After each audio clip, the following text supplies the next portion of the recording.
This goes so good with the video that I just made. It was my lyric interpretation video. If you haven't seen it, go ahead and check it out. But this is sort of piggybacking on that, because I go back and I watch it again and I'm like, oh, why didn't you say that? Okay, but I'm talking about the little critic in your head, right? It's your little narrator that's just picking apart everything in your life, in your day, and blah, blah, blah, and it's just running its mouth and making you feel all bad and upset and all that stuff. And, I always say that it's like, it's assigning meaning to everything around you. It's commentating on everything, and it's going, this must mean this and this must mean that. Well, you know what? I don't give our brains enough credit. I don't give that little critic enough credit. I make it sound as if that little critic is saying specifically, this must mean this. Truthfully, if that little voice in your head said, this must mean this, you would very quickly be able to identify it, change it, and go, no, absolutely not. Stop at the door. No entry permitted. Swipe left. You're out of here. No, this little liar, this little critic in your brain is so much more crafty than that, because guess what? It knows you. Why? Because it is a part of you that you have adopted and said, this is me. You have that voice sounds exactly like you hear yourself. Like literally, close your eyes. Say hello. Now whisper it. Now scream it. You can hear the voice in your brain, can you not? Yes, you can. And guess what it sounds like? Just like you. It's been there with you your entire life, as long as you can remember. And the tone, the way it just slides in the back door, very sneaky. I know there's a quote from the Bible that's talking about like a thief in the night. Yes, this critic does not come dressed as a critic with a big yellow sign on it, flashing, I'm going to ruin your life and your day. It literally is sneaky. This is why you have to pay attention to your thoughts, but do not identify with those thoughts. They are just that, thoughts. And for anybody who has a problem with, saying, oh, how am I going to look out at the world and then decide, no, that's not happening because this is what just happened. For anybody who may have an issue with that, you have no problem looking at the outside world, right?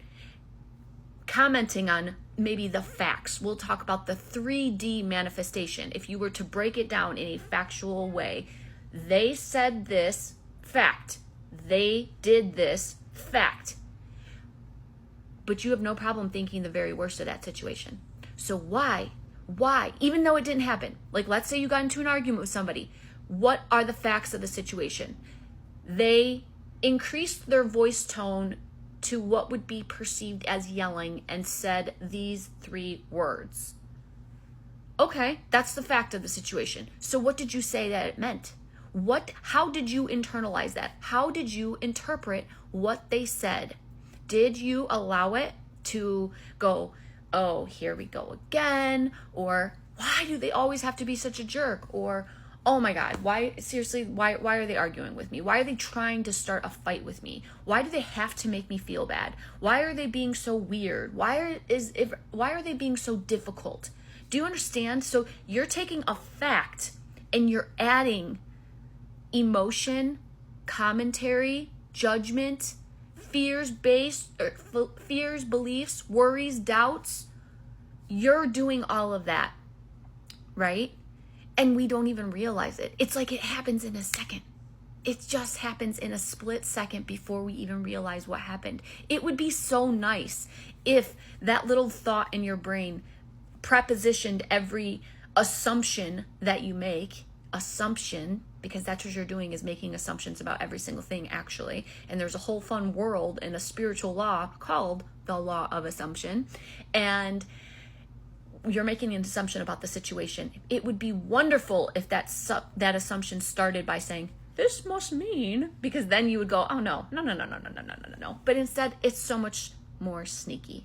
It plays off of everything it knows about you. It plays off of all of the experience of your life. That voice is quiet. It is quiet. And sometimes it can be so loud, right? Where you can't even hear anything else. And yet it's not even the loudest thing in the room.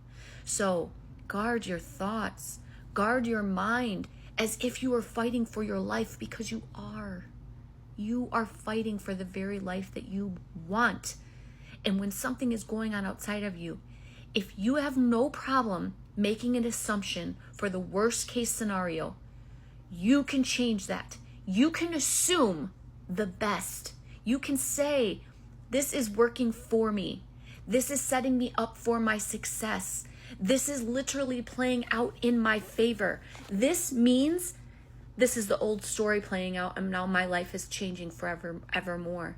You can literally say, this is just the old version of me and my beliefs. This is what I used to think. Oh, wow. Hey, thanks, reality, for showing me who I used to be, because now I know who I am. And who am I? I am one with divine intelligence. I am loved. I am perfection. I am always prioritized. I am abundant. Yeah. Guess what? You have to be abundant before the abundance comes in your consciousness. Become aware that you are love. Become aware that the world is good. Become aware that you are always supported. Start asking your brain the questions. How can this get better? Show me how I'm so wonderful. Show me how I'm so loved. And watch how things turn around. Watch how things turn around. They do. They will. You attract who you are, not what you want. And I know that that's a real sucky, painful truth, but it is. So I'm going to leave you with that. You let me know if you have any questions or you want me to talk about anything else. Until next time, guys, keep shining that light, because the world needs it. Take care.